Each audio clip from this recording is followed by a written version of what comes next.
Welcome to the Abundance Effect, where we empower ambitious women with practical tools to live their most rich and fulfilling life in business and beyond. I'm your host, Larisa Makuch. Let's get started.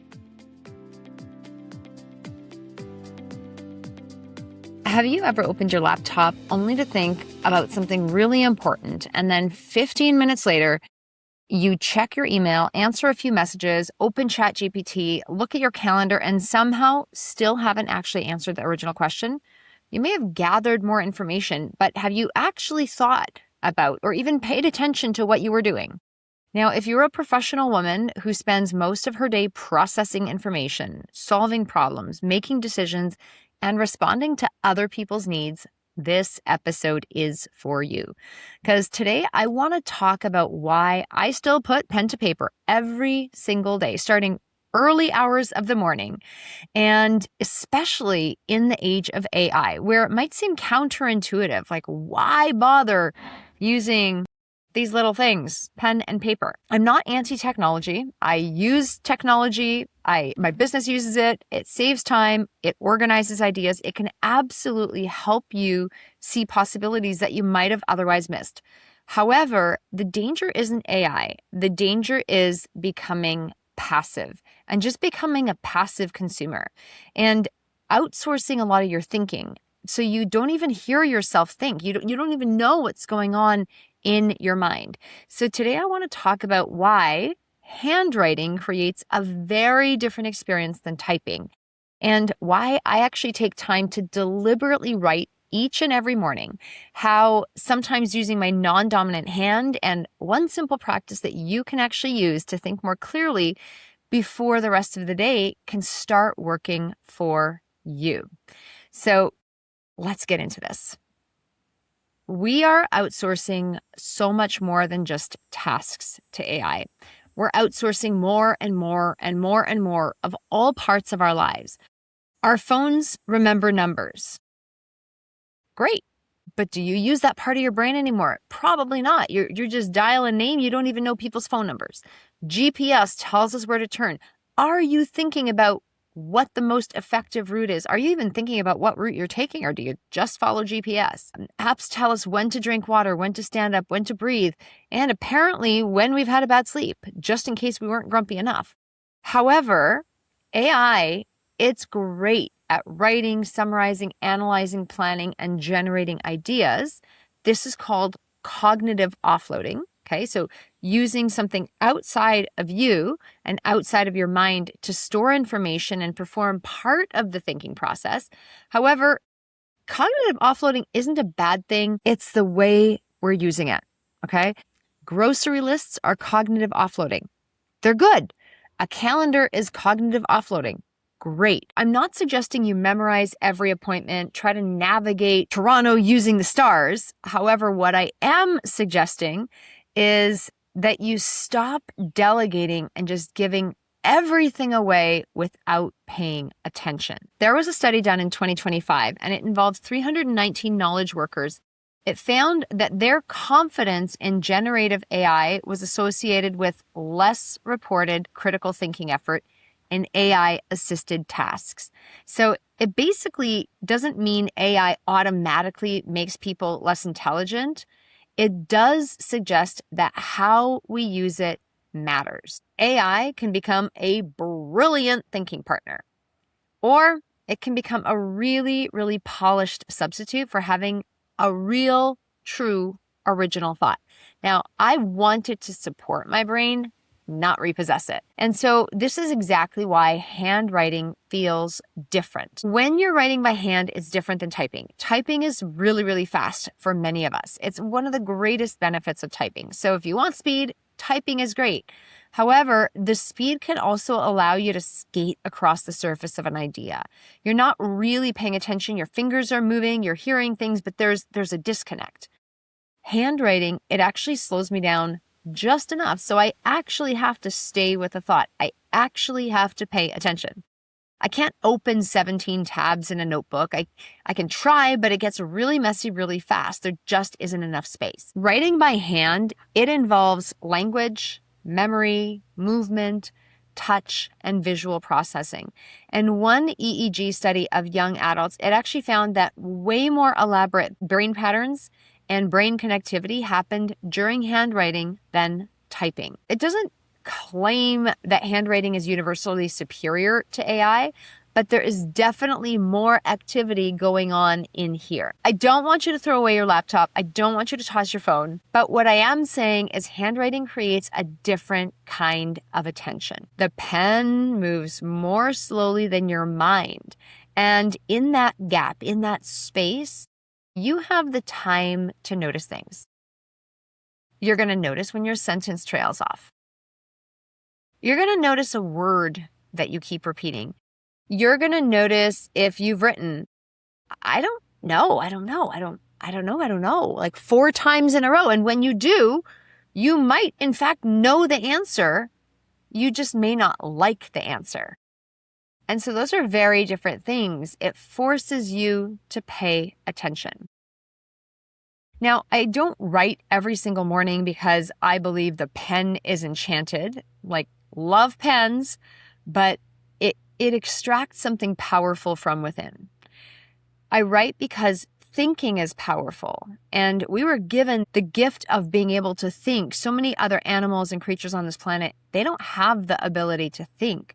And when you use your mind, it's a powerful, powerful force. Writing forces me to finish thoughts. It helps me take some of that buzzing, unfinished mental tabs in my head and put them somewhere I can actually see them, where I can comprehend them. Sometimes I might be mapping out my day. Sometimes I'm asking better questions, something really profound, going deep into an idea.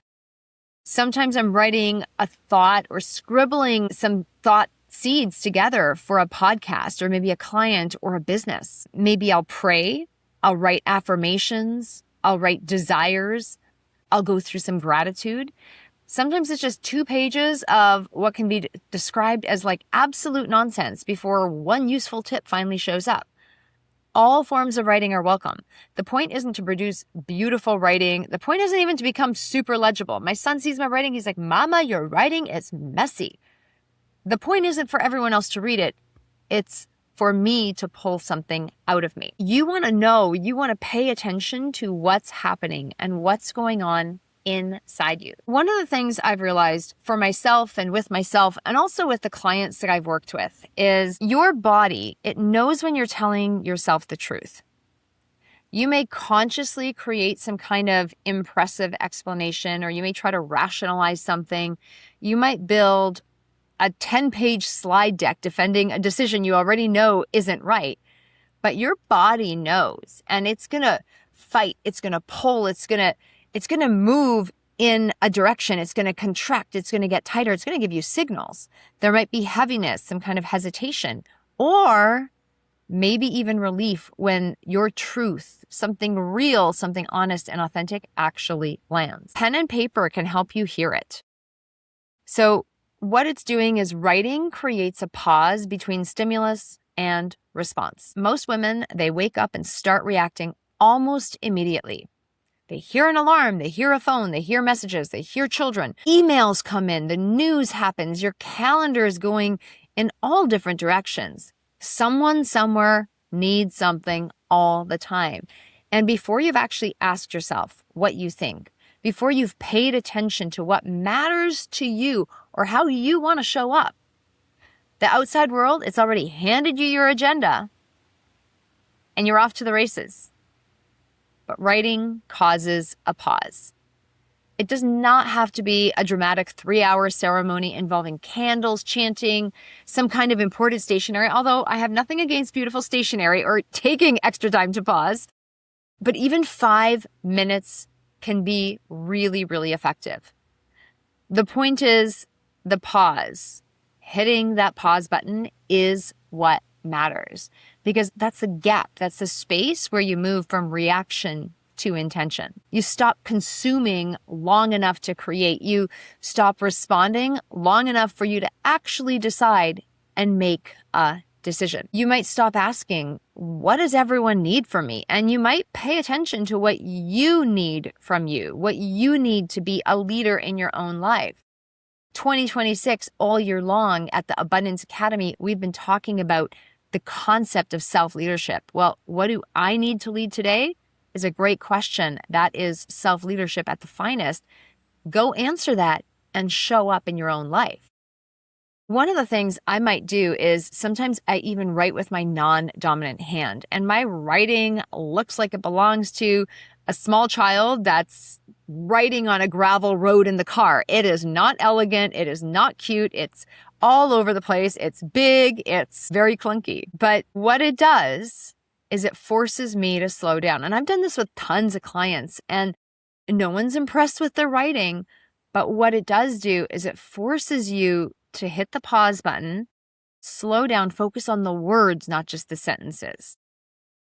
Focus on more of the intention and get yourself off of autopilot. You have to pay attention to every move. That process is unfamiliar. And so when you step into something unfamiliar, you're going to look at the same thing through a different lens. I might respond to the exact same question differently. I might read an affirmation or write an affirmation or whatever it is that I'm writing and see something, feel something, interpret something in a radically different way than I ever have before, because I'm writing with my non-dominant hand in a way I never have before. And so you are very likely to receive these profound insights when, even if you can't legibly read the words, but in giving yourself that moment to pause, you're going to interrupt your usual pattern.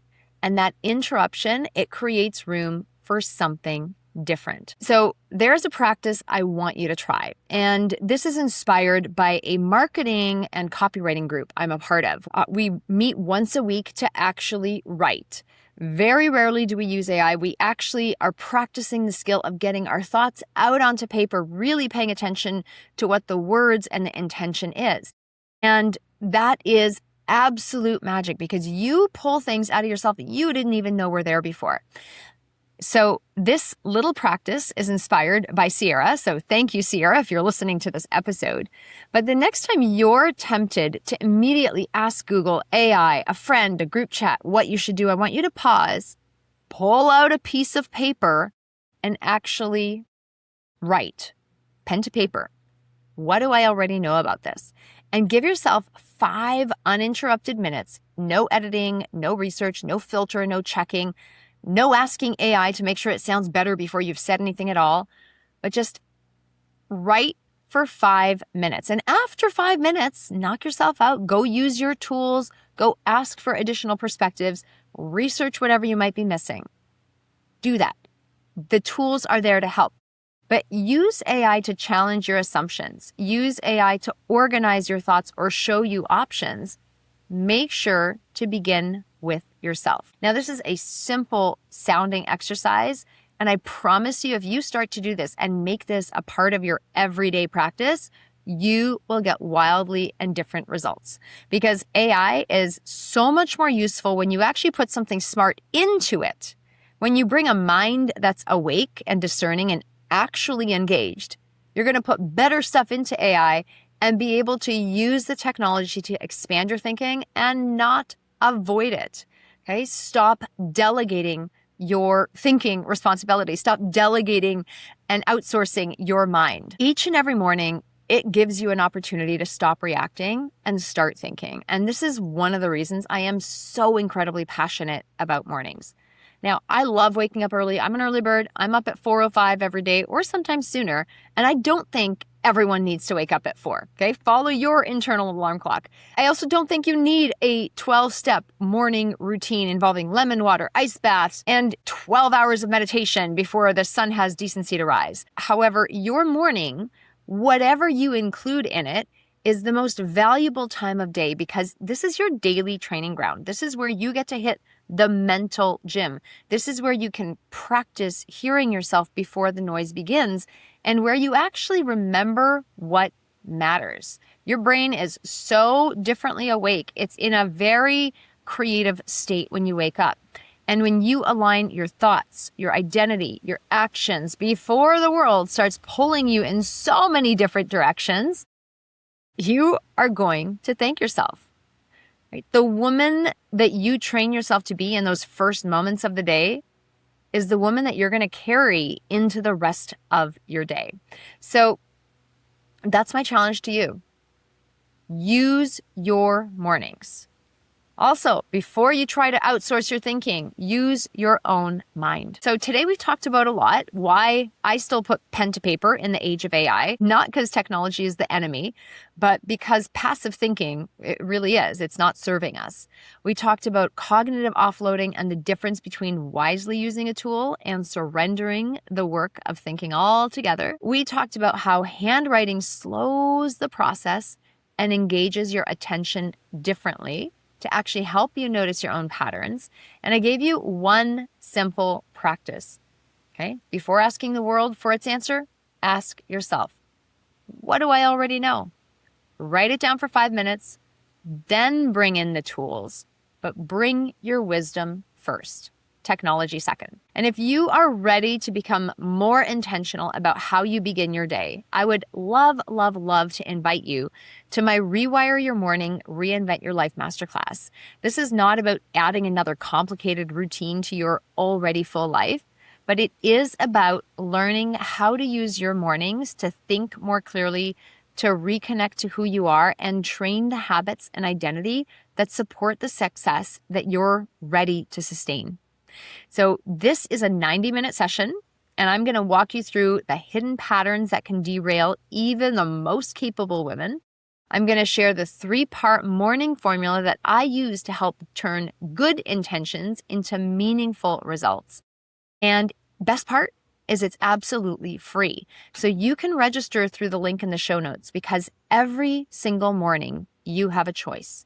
You can wake up immediately and become available to the world, or you can take a few minutes and intentionally become available to yourself. That's what I want for you. Go put pen to paper. Go hear your own voice. Go lead your life from there. And join us for the Rewire Your Morning, Reinvent Your Life Masterclass. Details are in the show notes. I would love to see you there. That's it for today's episode. I will see you again next week for another episode of The Abundance Effect. Bye for now.